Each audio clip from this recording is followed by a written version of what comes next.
Dewan Guru beserta puji syukur marilah kita panjatkan kehadirat Allah Subhanahu wa taala telah melimpahkan rahmat serta karunia-Nya kepada kita semua. Salawat beriring salam semoga tetap tercurah ke hari baik baginda besar dan Nabi wa Syafi'ina wa Maulana Muhammad kepada para sahabat, kepada tabi'in dan kita selalu sampai akhir zaman. Untuk memulai acara kita pada pagi hari ini, marilah kita bersama-sama membaca basmalah. Bismillahirrahmanirrahim. Selanjutnya menyanyikan lagu Indonesia Raya. Hadirin dimohon untuk berdiri.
Assalamualaikum warahmatullahi wabarakatuh.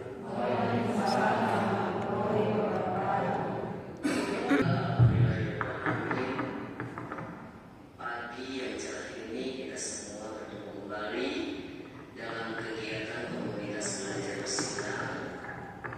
Semuanya dalam keadaan sehat. Kami bersalawat dan salam juga kepada junjungan Nabi Muhammad serta keluarga sahabat kita muslim zaman yang saya menghubungi para wakil, guru dan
untuk upaya mewujudkan cita-cita kita sebagai pendidik, sebagai fasilitator anak, juga sebagai pendamping anak belajar di sekolah atau di luar sekolah.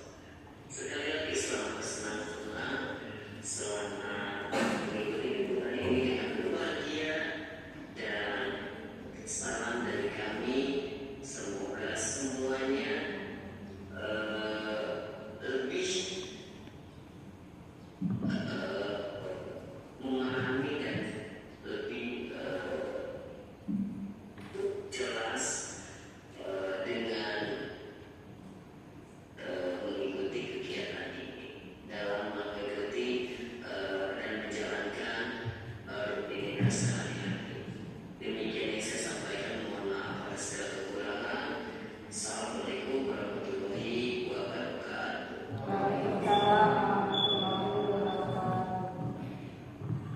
Demikian tadi sambutan sekaligus membuka acara kita di pagi hari ini. Sebelum saya serahkan kepada moderator, marilah kita akhiri acara ini dengan bersama-sama membaca hamdalah. Alhamdulillahirabbil alamin. Assalamualaikum warahmatullahi wabarakatuh. Tergerak, bergerak, menggerakkan. Bismillahirrahmanirrahim. Yang terhormat Ibu Kepala SMA Negeri 1 Cibadak, Ibu Hajah Ifah Hafidania SPD MPD. Untuk pemaparan materi yang ketiga dari Ibu Gita Apiati MPD, yang kepada Ibu Gita Apiati MPD disilahkan. Assalamualaikum warahmatullahi wabarakatuh.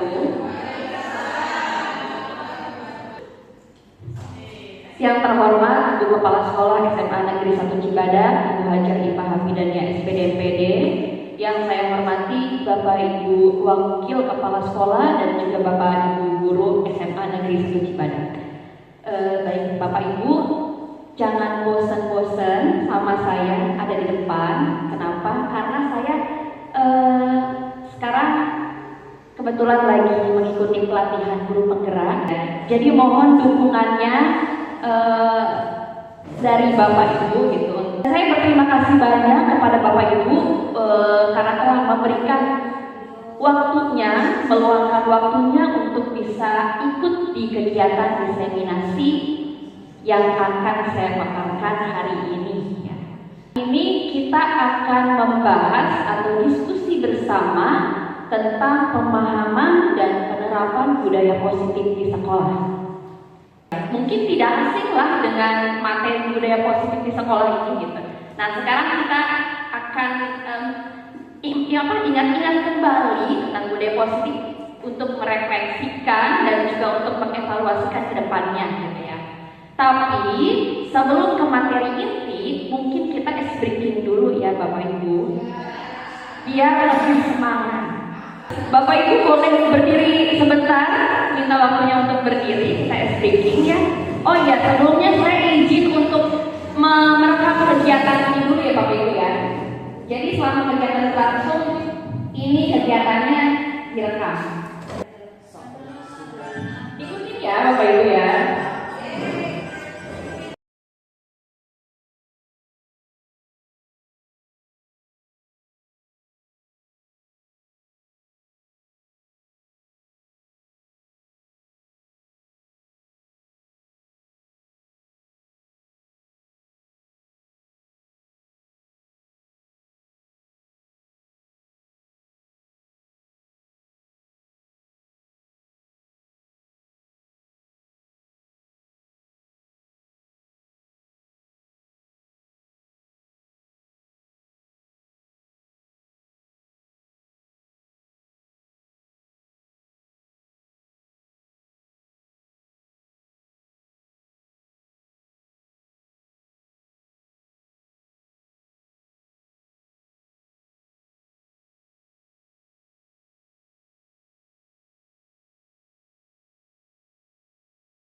kita sharing diskusi bersama tentang penerapan dan pemahaman budaya positif di sekolah. Nah, salah.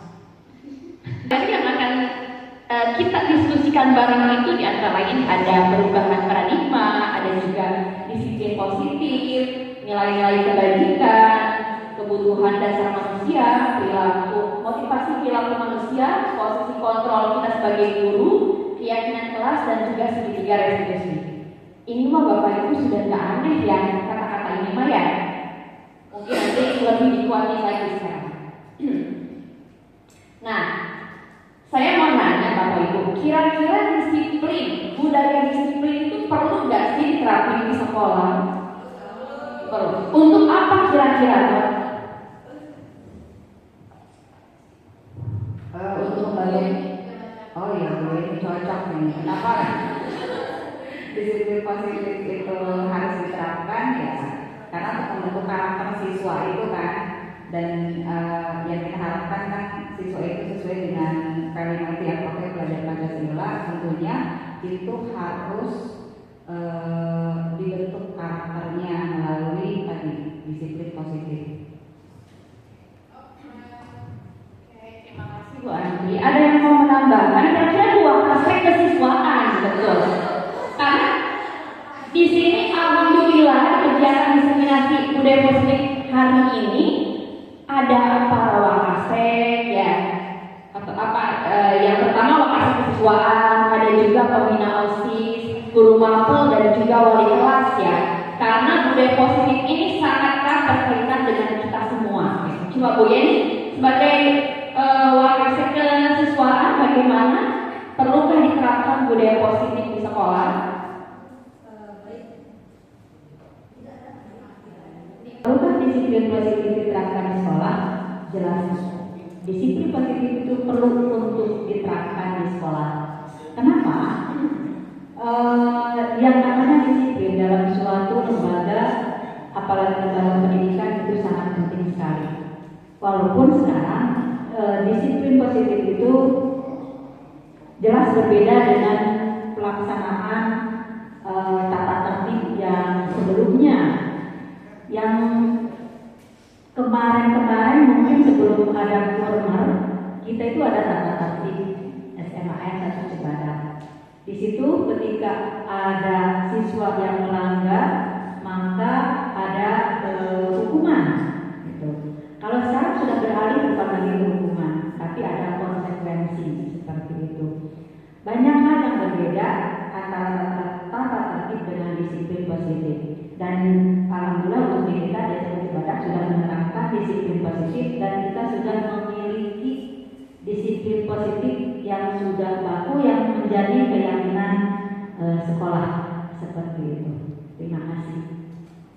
Oke, baik, terima kasih Ibu Andi dan juga Ibu Yeni ya, betul bahwa disiplin positif ini perlu diterapkan di sekolah kita ya. Karena kita ini kan punya visi dan juga misi sekolah ya yang perlu diwujudkan. Nah, salah satunya itu adalah dengan menerapkan budaya positif untuk membentuk siswa yang berprestasi, betul tadi ya, dan berkarakter. Balik lagi ke visi kita itu apa sih?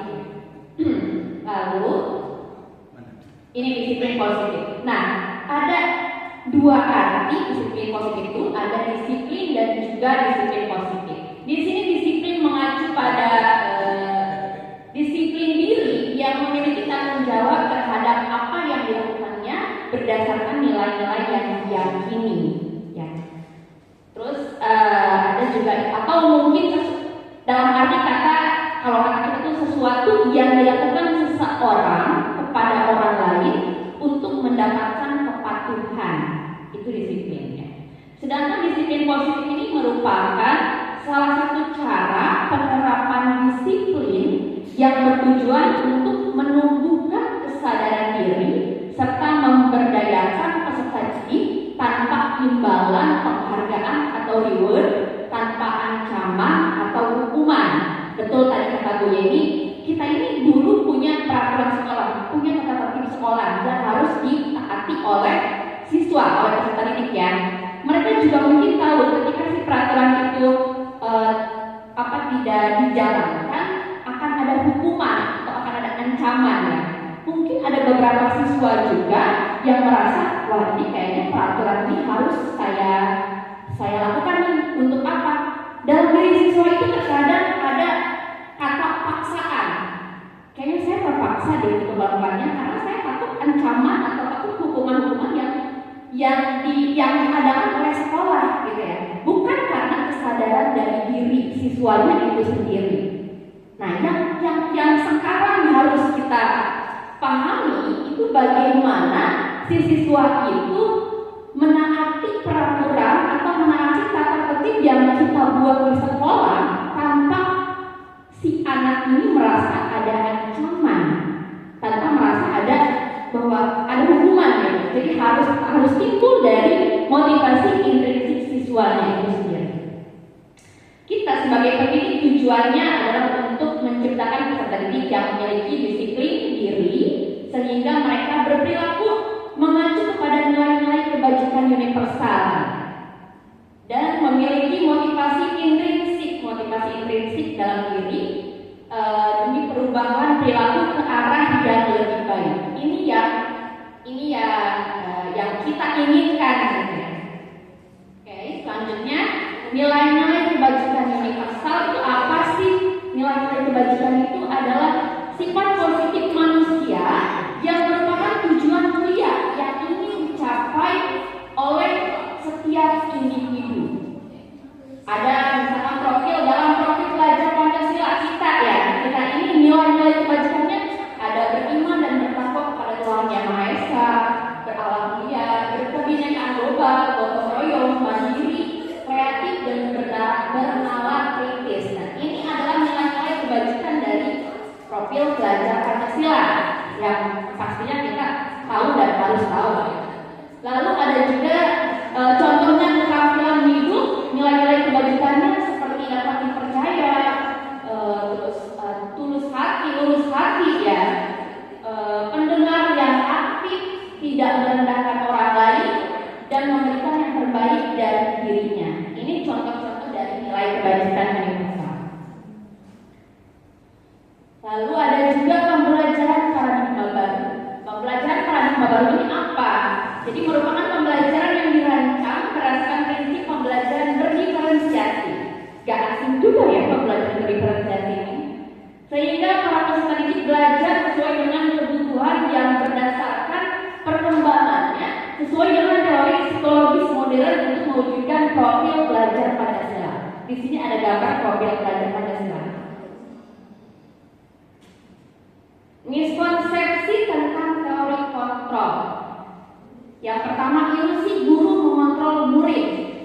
Tentunya kita sebagai orang dewasa yang lebih dewasa dari murid pasti mikir gitu ya, pernah mikir, wah ini saya kan lebih dewasa, saya kan guru, saya harus mengontrol murid.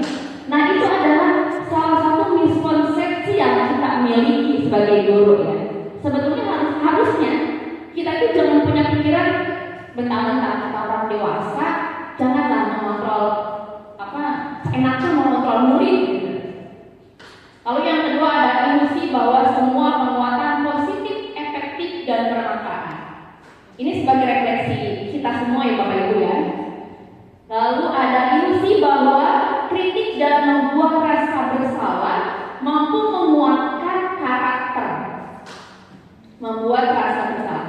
Sering banget kita sebagai guru sering banget nih suka buat merasa bersalah siswa. Sering nggak Bapak Ibu kira-kira nih?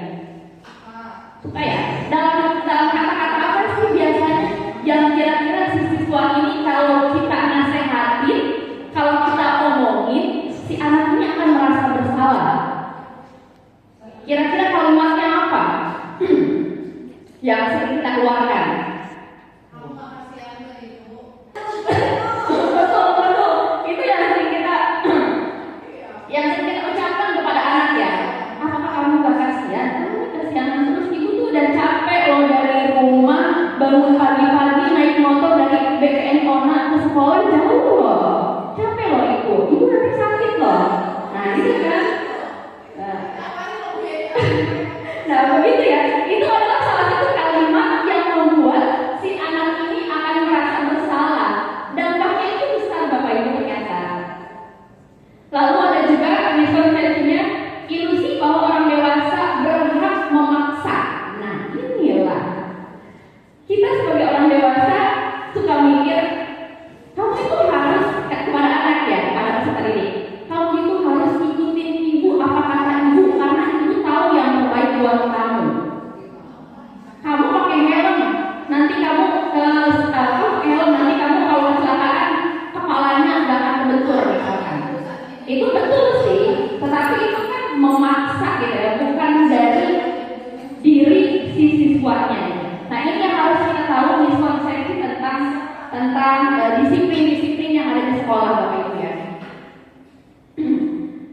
perbedaannya stimulus respon itu apa?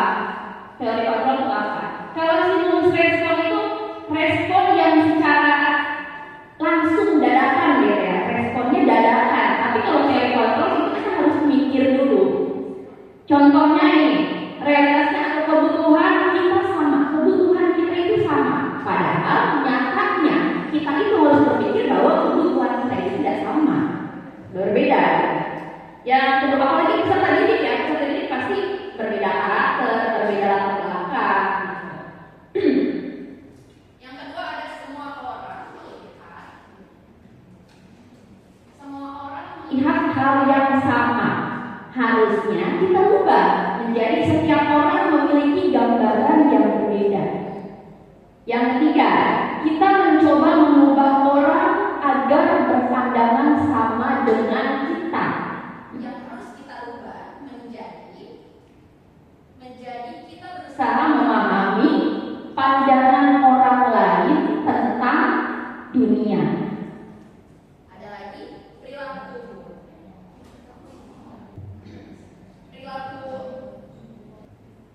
Yang mana ini ya? Perilaku buruk dilihat sebagai suatu kesalahan. Padahal semua perilaku ini memiliki tujuan. Kita ini kadang berbeda pandangan ya. Kenapa sih kamu berperilaku buruk? Belum tentu juga itu si anak berperilaku buruk itu untuk tujuan yang buruk juga. Gitu. Ada lagi orang lain bisa mengontrol saya.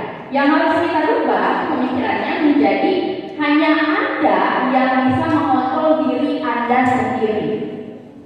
Lalu pemaksaan ada pada saat rujukan gagal. Nah, kadang kita suka maksa murid nih, kamu harus belajar, kamu harus ngerjain tugas yang saya berikan. Pada saat bujukannya mungkin sebelumnya bujukannya dengan yang lebih lembut, tapi gagal, terus jadinya pemaksaan kepada muridnya. Yang harus berubah menjadi kolaborasi dan menciptakan pilihan-pilihan baru. Jadi harusnya mendiskusikan dulu. Gitu. Lalu yang terakhir, model berpikir menang atau kalah. Model berpikir menang atau kalah. Kita sering seperti ini ya. Harus kita ubah menjadi model berpikir menang. Pokoknya mau gini mau gitu pasti menang. Lalu materi selanjutnya ada kebutuhan dasar manusia. Nah ini kebutuhan dasar manusia itu adalah segala sesuatu yang kita lakukan untuk mendapatkan apa yang kita inginkan. Seluruh tindakan yang kita lakukan itu memiliki tujuan, pasti memiliki tujuan tertentu. Dan semua usaha yang terbaik yang kita lakukan adalah dalam rangka agar kebutuhan dasar kita terpenuhi. Peserta didik pun punya kebutuhan dasarnya. Ada 5 kebutuhan yang harus kita tahu dan ini akan berdampak pada peserta didik kita ya, perkembangan peserta didik kita. Yang pertama itu bertahan hidup, contohnya makanan, pakaian, tempat tinggal. Ada juga kasih sayang dan rasa terima. Ada penguasaan, kebebasan dan kesenangan. jadi Bapak Ibu Ini yang harus kita lihat kepada anak didik kita. Anak kita itu punya kebutuhan 5 kebutuhan dasar esensial mana? Oh, misalnya nanti ada contoh kasus dari siswa. Contoh kasus ini, Ibu Ria, guru kelas 6 SD. Namanya kasus ini kita punya anak dan meminta makan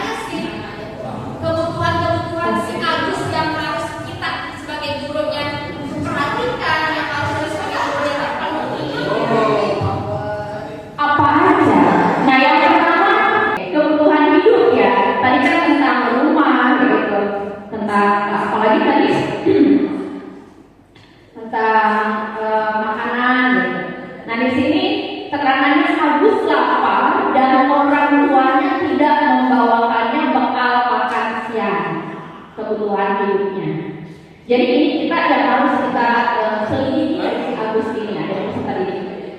Lalu ada indikasi saya, kasih sayangnya adalah teman Agus, jadi perhatikan Agus.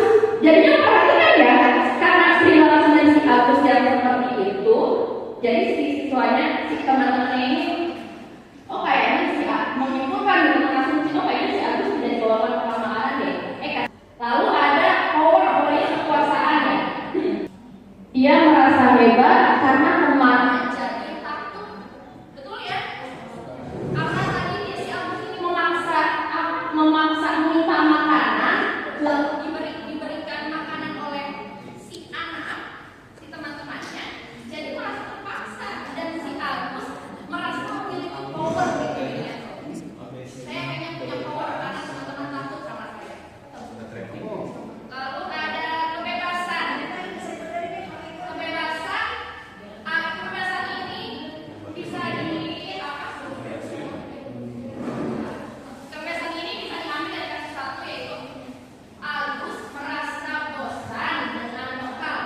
Agus merasa bosan dengan bekal yang dibawakan orang tuanya karena selalu bekal yang sama. Kalau mie goreng pakai nasi pakai telur itu aja tiap hari.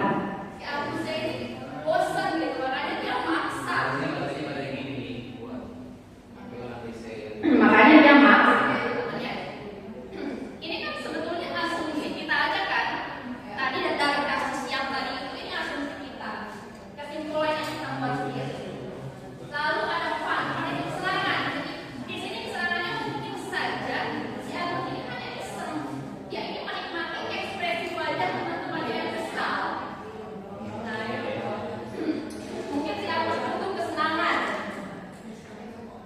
Lalu betul ini kan tadi bilang penuh dasar manusia yang harus kita ingat ya.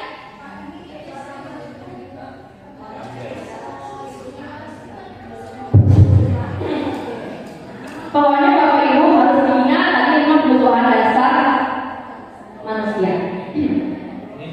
Lalu ini pertanyaan yang sering kita pertanyaan yang sering kita pertanyakan pada diri sendiri mungkin ya. Yang pertama ada hukuman, konsekuensi, restitusi. Hukuman, konsekuensi, dan restitusi ya. Kalau hukuman ini tidak terencana, hukuman itu tidak terencana, murid tidak tahu apa yang akan terjadi. Si anak tidak mengerjakan tugas. Kita kasih hukuman. Kamu langsung aja deh, kamu gak ngerjain tugas, kamu keliling lapangan 10 kali sampai kamu capek, sampai kamu pingsan. Itu hukuman. Tidak direncana, tidak tertulis ya, dan tidak disepakati bersama. Yang ketiga bersifat satu arah. Nah, bersifat satu arah ini kita aja yang menyimpulkan, kita aja yang membuat hukuman itu.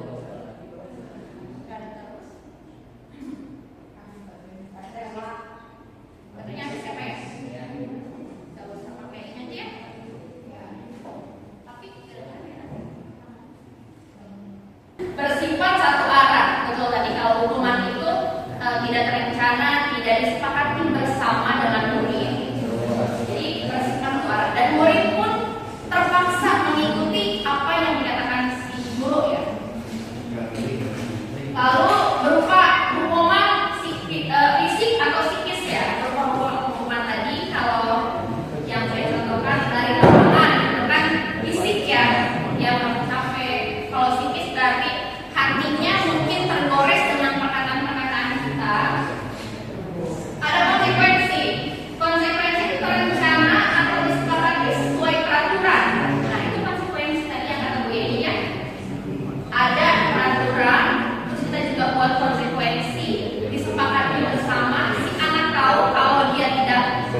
mencari solusinya sendiri. Jadi di sini kita hanya memarahkan saja, tapi dengan perkataan yang lembut, tidak menyakiti hatinya, yang lembut.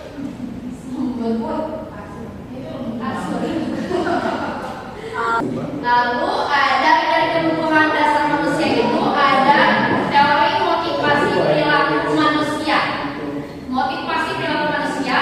Yang pertama, kalau dari motivasi ekstrinsik itu untuk menghindari ketidaknyamanan atau hukuman. Motivasi ekstrinsik dari luar ya, motivasi dari luar. Ada juga untuk mendapatkan imbalan atau penghargaan dari orang lain. Yang seharusnya kita tumbuhkan adalah motivasi intrinsik untuk menjadi orang yang mereka inginkan dan menghargai dirinya sendiri dengan nilai-nilai kebajikan yang mereka percaya. Tuh. Contoh kasus, ada lagi kasus. Rina kurang menguasai pelajaran matematika, sehingga pada saat pelajaran tersebut berlangsung, dia lebih banyak berdiam diri atau menggambar buku pelajarannya. Pada saat guru matematikanya Pak Seno menanyakan pertanyaan Rina menjadi buku. Dikasih pertanyaan sih buku, dan tidak sengaja menjatuhkan tasnya dari kursi, serta tiba-tiba menjadi gagap pada saat berupaya menjawab. Seluruh kelas pun tertawa melihat perilakunya Rina yang berbicara tergagap dan terkejut tersebut. Pak Seno pada saat itu memberikan teman-teman Rina membiarkannya. Pak Seno membiarkan teman-temannya Rina menertawakan Rina yang tergagap dan malu luar biasa, dan malahan meminta Rina untuk maju ke depan, memaksakannya, dan berdiri di depan kelas sambil menunjuk hidungnya karena tidak bisa menjawab pertanyaan Pak Seno. Kamu ini ya, gak bisa jawab pertanyaan saya. Kelas makin gaduh, anak-anak pun tertawa melihat Rino di depan kelas memegang ujung Rina. Apa berarti ibu-ibu fokus ya? Fokusan nih, pertanyaan kasus dari Rino dan Rena, dari Rina dan Pak Reno. Pertanyaan pertama, apakah Anda setuju dengan tindakan Pak Seno terhadap Rina? Coba ada yang bisa menjawab atau ada yang mau menjawab?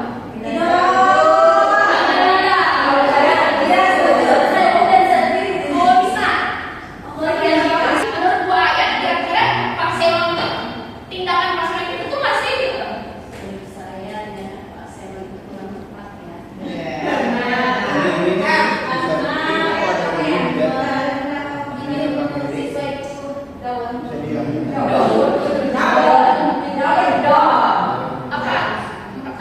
Merasa insecure bahwa itu, apalagi tertawakan gitu ya.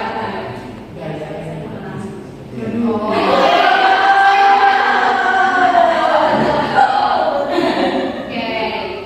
yang kedua, baik ini mau jawab. Kira-kira tindakan Pak Seno itu hukuman atau konsekuensi? Hukuman ya, karena tadi hukuman itu adalah yang tidak berencana. Polisa, maka polisa bagaimana? Saya kiri. Untuk saya berdua, menurut saya tindakan Mas Seno adalah tidak saling berupa hukuman ya, sebuah hukuman karena memenuhi ciri-ciri tadi yang pertama berencana, berikutnya juga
Linda mau jawab? Oh sama ya, oke sama ya. Ada lagi yang mau menjawab? Oh ya, oh ya. Oke, kita sepakat ya bahwa tindakan paslon ini pada benar tadi memang benar-benar salah. Dan jangan sampai kita juga seperti itu Bapak Ibu ya. Menjadi bahan refleksi kita ya. Terus yang kedua, tindakan yang dihukuman ya.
memahami sekali ternyata proses kontrol itu ada 5, dan yang kita harapkan dan yang harus kita lakukan itu kita sebagai manajer.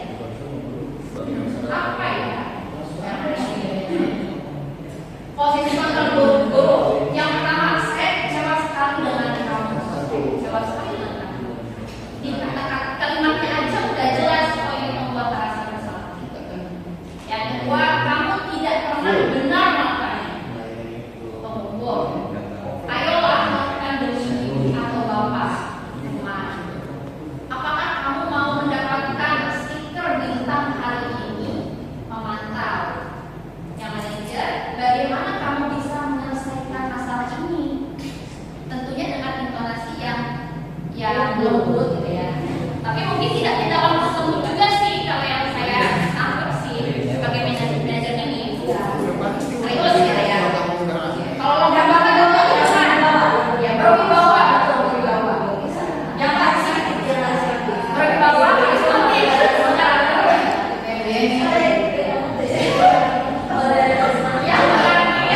kamu selalu yang paling akhir. Kalau kita di kelas, terus misalkan gue ngomongin, kalau ya itu ini, si anak sakit. Nah, kamu ini yang tugas paling terakhir, kamu selalu paling terakhir. Itu kan ngomong ya.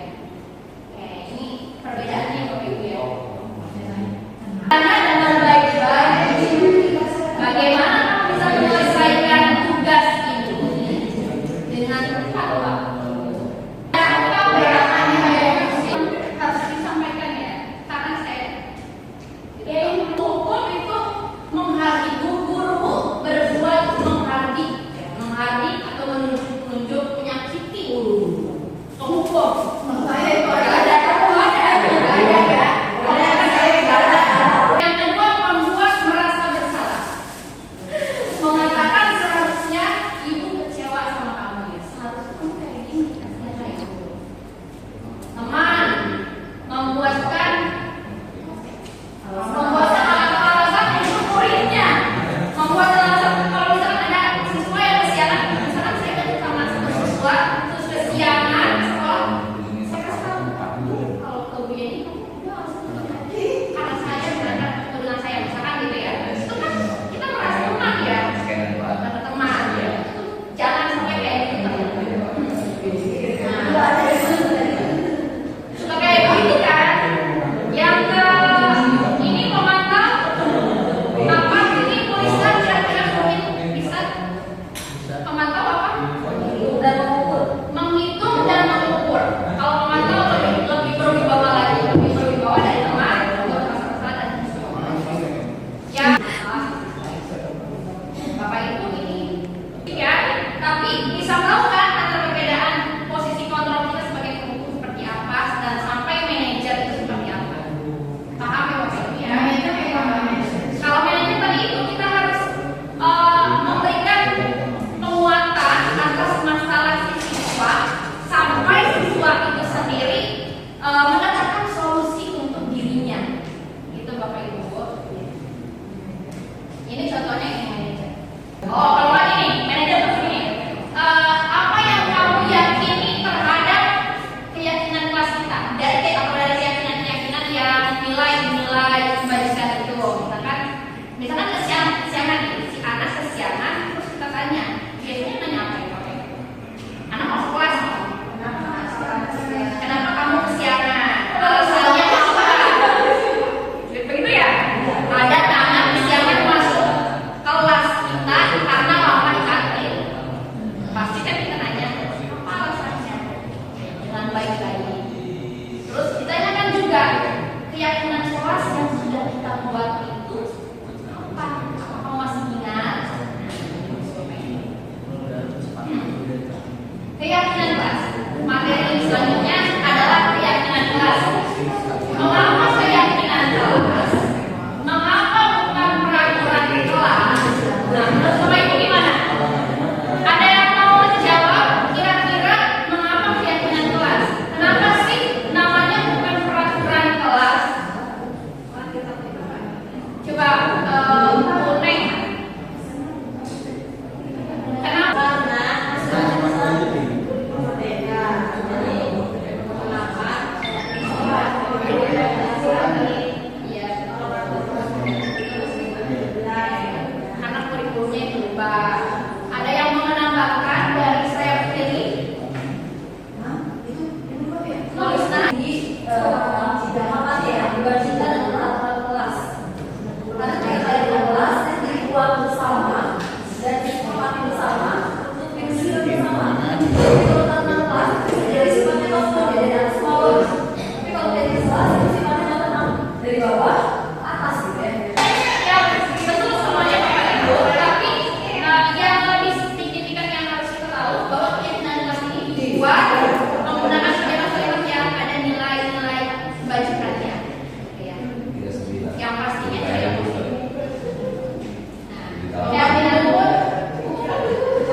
beda banget dari bahasanya juga beda. Ada lagi dilarang menggunakan narkoba. Berarti ini kesehatan. Maksudnya nilai-nilai keyakinannya itu namanya kesehatan. Biasanya bahasa-bahasa yang terpakai dalam keyakinan kelas itu harus menggunakan nilai-nilai kebajikan universal. Bagi kelas keamanan. Ada pembentukan keyakinan kelas. Nah, ini cara pembentukan keyakinan kelas. Ini sebetulnya sudah kita pelajari, kita sudah tahu, tapi di sini kita ingatkan kembali ya. Kita ingatkan kembali. Karena kebetulan juga kita di bulan Juli akan memasuki ajaran baru. Bapak Ibu, saya dan juga Bapak Ibu mungkin harus membuat keyakinan kelas ini di kelas. Bapak Ibu mulai cara Yang pertama bersifat abstrak, berupa pernyataan universal, ya nilai universal. Dibuat dalam pernyataan yang positif. Sedikit saja agar mudah diingat, sedikit aja. Ingat, oh itu kan mudah diingat ya. Daripada yang panjang-panjang, belum kita panjang ya, agak lupa itu. Ya, kita hanya ada sesuai dengan kondisi kelas dan sekolah sehingga mudah diterapkan. Nah, Bapak Ibu di sini mungkin refleksi juga untuk kita sebagai guru mapel ya. Keyakinan kalau kita buat keyakinan kelas di kelas A dengan kita membuat keyakinan kelas di kelas B, tentunya tidak akan sama beda. Karena kondisi kelasnya harus semuanya juga berbeda. Kalau ada keyakinan kelas harus kesepakatan bersama. Nah, harus dua arah ya, tidak boleh satu arah. Jadi benar-benar disepakati antara kita dan juga murid-murid kita. Yang terakhir, semua warga sekolah atau warga kelas dilibatkan saat membuat keyakinan.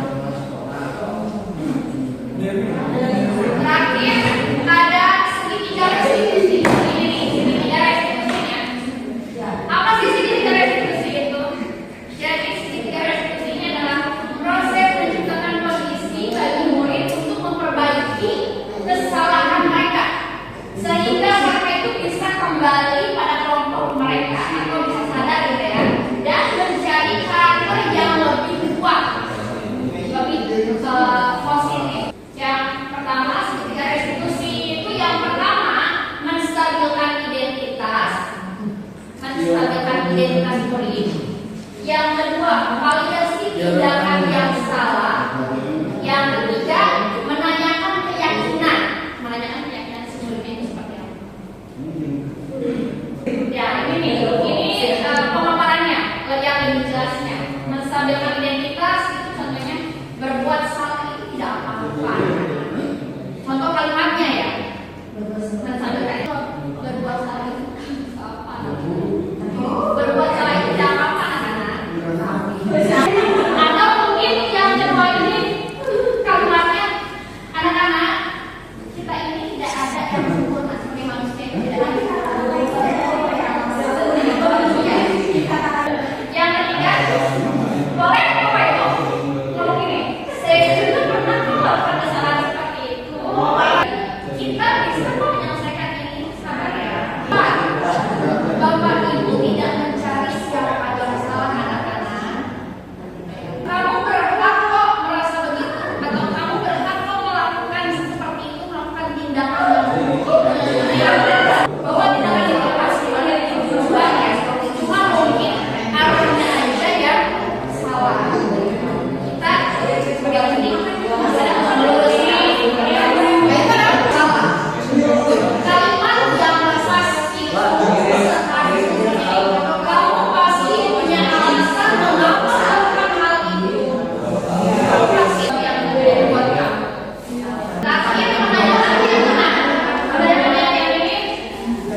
kita suka banget.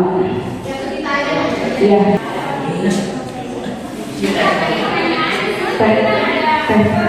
Jangan buat konsep keyakinan kelas. Makanya kan sudah sering kali ya, kalau lagi masuk juga gitu ya. Bisa 4 kali.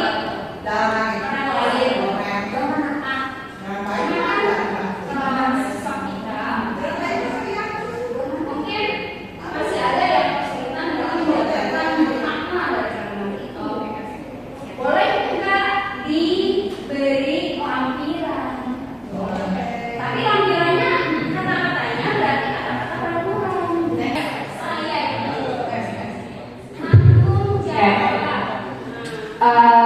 Coba menjawab semampunya ya Nik ya.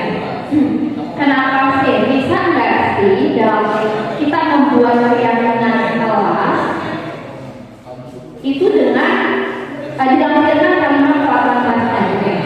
Kalau menurut saya ini ya, kita buat keyakinan kelas itu tentunya dengan bahasa kita dulu, ya. Kan kita mengajukan anak Anak-anak mau apa nih? Kayak keyakinan kelas kita. Anak-anak pasti jawabnya dengan kata-kata yang kayak gini ya. Jangan telat 15 menit, kalau memang udah 15 menit masuknya nanti ada denda, ada konsekuensinya misalnya. Itu pasti kita menemukan atau pasti ada kalimat ini gitu. Nah, setelah nanti dibuat atau diatur kalimatnya, ditahap gitu ya, udah beres buat peraturannya. Nah, kita membingkai lagi anak-anak dari peraturan yang sudah kita buat ini. Coba deh, kira-kira peraturan yang utama, nilai-nilai kebajikan yang cocoknya apa sih? Gitu. Komitmen. Oh iya, kelas kita yang pertama harus komitmen ya. Nah, kalau misalkan ada nilai-nilai kebajikannya nih, misalkan tanggung jawab, dan tanggung jawab saling menghargai, saling komitmen misalkan ya. Itu anak sudah tahu gitu. Oh iya, kalau komitmen berarti saya nggak boleh datang lebih dari 15 menit. Karena kan dibuatnya juga kita bareng-bareng, misalkan kita bersama. Maka dari itu mungkin nih ya, kalau menurut saya keyakinan kelas ini harus dibuatnya bareng biar tidak miskonsepsi antara kita dengan siswa. Itu aja sih. Jadi tidak perlu membuat lampiran teknisnya. Kalau menurut saya keyakinan kelas ya udah keyakinan kelas aja. Tapi anak harus tahu kalau komitmen ini gitu yang kita buat bareng-bareng kemarin dengan komitmen datangnya tepat waktu. Kalau istirahat keluar kelas nanti jam 10.00 misalkan pas. Tapi kalau gitu ya, kalau untuk penerapan awal-awal karena misalnya anak yang mungkin tidak paham turunannya tuh kayak apa sih? Makanya undang-undang juga kan sebenarnya undang-undang tuh dari UUD 45 itu ada turunannya lagi, terus lalu kemudian ke Perda itu kemudian ada aturan teknisnya lagi. Oleh karenanya khawatir lupa atau mungkin karena awalnya juga tidak paham apa yang kamu belum tanggung jawab itu apa aja sih, maka baiknya diturunkan juga ke bentuk teknisnya gitu. Tapi catatannya pakai kalimat positif gitu aja sih. Karena kita juga bingung kalau tanggung jawab tuh batasannya mana. Kalau karena yang terkait dengan sekolah pun ada turunan teknisnya nih. Bahkan kalau di sekolah sampai rinci kita harus pakai konsekuensi ya, karena restitusi itu tidak mudah. Karena di sini kan yang misal yang restitusi kan harus RD sampai harus merestitusi satu ini kan ada yang juga cuma membayarkan pakai konsekuensi. Betul. Saya juga kan pernah ikut webinar ya ceritanya. Jadi ya aku mau juga gitu, sebagai hukum, sebagai teman, merasa sebagai teman, pemantau, sebagai manajer, itu tuh kita disesuaikan dengan kondisi sekolah kita aja dia gitu. Kalau memang si anak ini tidak bisa, kita memposisikan diri kita sebagai manajer, tapi si anak ini agak-agak bandel misalkan, boleh sebagai penghukum juga boleh, tapi sebaiknya sebagai posisi kita sebagai legalnya, sebaiknya mah. Begitupun dengan peraturan dan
menurut saya harus agak-agak mendekatnya sebagai teman deh, misalkan ya, sebagai pemantau dulu sih.